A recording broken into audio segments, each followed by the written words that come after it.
दूसरी बात, हमारा मन बुद्धि चित्त अहम से अपनापन खत्म हो जाए। तीसरी बात, ये मन बुद्धि चित्त अहम सब श्यामा श्याममय हो जाए। इतना ही है भगवत प्राप्ति का सूत्र। माया का कार्य है सब में राग द्वेषमय वृत्ति फैलाना, कोई अच्छा कोई बुरा, कोई अनुकूल कोई प्रतिकूल। परम तत्व का दर्शन न होने देना। परम तत्व प्रिया प्रीतम सर्वानुवस्थितया निरीक्ष अपने आराध्य देव राधा वल्लभ लाल।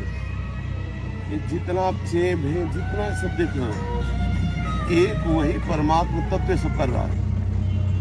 इतने बात से हम पूरे संसार से उदासीन हो जाते हैं और जो कर रहा है वो है प्रिया प्रीतम, उनमें आसक्त हो जाते हैं। होता क्या, हम इससे उदासीन हो ही नहीं पा रहे, इसी में फंसे रहते हैं। शरीर की अनुकूलता, व्यक्ति की अनुकूलता, शरीर व्यक्ति, इसको सत्य महत्व दे करके कहीं सद्गुण कहीं दोष बुद्धि, ये है माया का स्वरूप। और एक ही झटके में पूरे लेवल बराबर कर दे। एक मात्र प्रभु के सिवा दूसरा कोई नहीं, यह शांत भाव। अब इस भाव के ऊपर अत्यंत आसक्तिपूर्वक अपने आराध्य देव का चिंतन मनन, अब ये आगे बढ़ने लगता है। तो अपना जो भाव है उसमें तो कहीं कोई और चिंतन की गुंजाइश ही नहीं, भागवतिक चिंतन की गुंजाइश नहीं, लौकिक को बात ही जाने। पर इतनी ऊंची ऊंचाई के रस में प्रवेश पाने के लिए जो आवश्यकता है वो अपने लोग नहीं कर पाते। अहमता ममता का पूर्ण विसर्जन प्यारी जी के चरणों में, और संपूर्ण सृष्टि में जहां दृष्टि जाए वहां एक अपने आराध्य देव, किसी और कुछ ना देखना। हमें कहीं व्यक्ति दिखाई देता, कहीं गुण दिखाई देता, कहीं दोष दिखाई देता है, और इतने मन की बुद्धि की हम अधीनता स्वीकार किए हुए हैं कि हमारी जो कुछ भी क्रियाएं होंगी वो इसी के अधीन होंगी, और जब तक इसके अधीन होगी तब तक वो जीवन मुक्त नहीं हो सकता। और प्रेमी जीवन मुक्त होता है। परमहंसों का ये रस है, बहुत सहज सरल और बहुत कठिन है। कठिन है इस नानात्व को देखते हुए, और सहज सरल है प्रियालाल की कृपा की तरफ देखते हुए। उपासक चाहे नाम जप के द्वारा, वाणी गायन के द्वारा, सत्संग के द्वारा ये निश्चय कर ले कि प्रभु के सिवा कोई और है नहीं, तभी बात बने। राग द्वेष का जाल फैला हुआ है। माया का जाल क्या है? राग द्वेष, गुण अवगुण, किसी में गुण वृत्ति, किसी में अवगुण। सुनो तात मायाकृत गुण और दोष अनेक, गुणिया उभय ने देखी देखी सो विवेक। ये मायाकृत, हमारी दृष्टि बस इसी में रहती है। चाहे वो संत हो, चाहे वो गृहस्थ हो, चाहे वो पशु हो, पक्षी हो, जड़ हो, चैतन्य, गुण दोष का चिंतन। जिसने गुण दोष के चिंतन पर विजय प्राप्त कर लिया उसका मायातीत चिंतन होता है, और जो मायातीत गुणातीत चिंतन होता है वही प्रेम रस में डूबता है। जो विविक्त देश सेवित्वम लोक बंध मूलयति निस्त्रैगुण्यो भवति, जो योगक्षेमम त्यजति वो अनुराग रंग में रंग जाता है। जब तक दंडोत संतोष हुआ,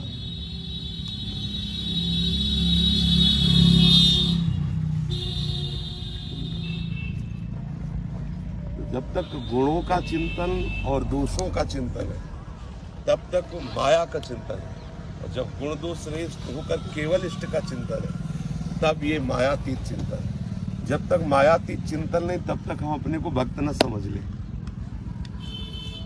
जब कहीं हम अनुकूलता प्रतिकूलता राग द्वेषाद जितने द्वंद्व हैं, इनमें किंचन मात्र कोई ऐसा द्वंद्व हमारे हृदय में प्रभाव न दे जिससे हमारे आराध्य देव का विस्मरण हो जाए, तब समझे हमारी स्थिति द्वंद्वातीत है। चाहे जिस संप्रदाय को, चाहे जिस उपासना का हो, तभी रंग आता हो।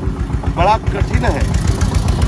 माया ऐसे परास्त करती है कि जहाँ उपासक थोड़ा लगन से भगवत मार्ग में चला तो वो सामने राग द्वेष जनित चेष्टाएं फेंकती रहती।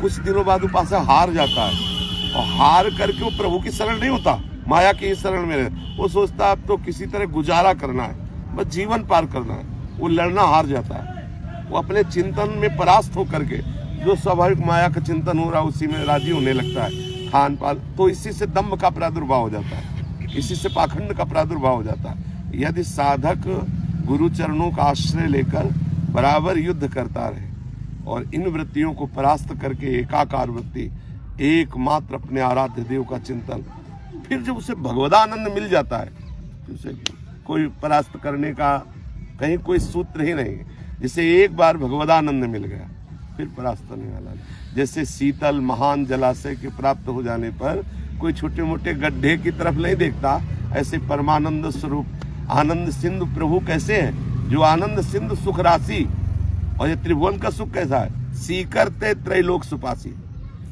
उस आनंद सिंधु के एक बिंदु से पूरे त्रिभुवन में आनंद फैला हुआ है।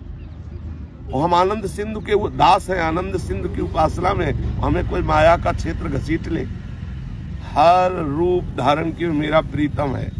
जब तक ये बात नहीं आएगी तब तक हम कहीं गुण, कहीं दोष, कहीं स्त्री, कहीं पुरुष, कहीं उत्तम, कहीं अधम, ये है माया चिंतन।